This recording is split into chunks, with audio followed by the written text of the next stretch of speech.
Айдармысың? Ассалаумағалейкум, молдаке. Уалейкум ассалам. Қайдан жүрсің? Тракторың қайда? Трактор болатын үйде қалдырып кеттім, молдаке. Жаңа жоңысқасын ұрып беріп, соны үйге қарай. Анау арқаңда жасырғаның не?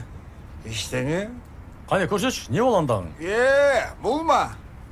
Молдаке, жаңа енді тапқан напақама дүкенге барып бір шеше алып, енді көшеде ұшпаймыз.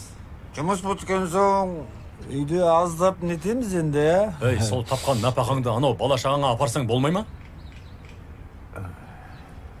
Қане әкелші бір. Мұнаны қойыңыз молдаке, сізге болмайды ол.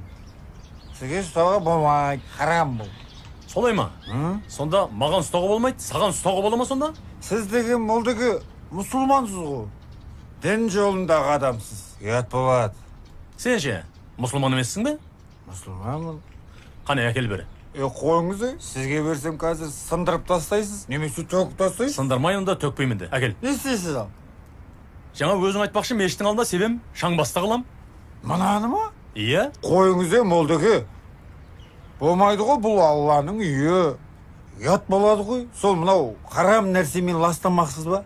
Харам екенін біледі екенсің, Мен ластасам, мен мынау адамдардың қолымен жасалған мешітті ластайын деп тұрмын.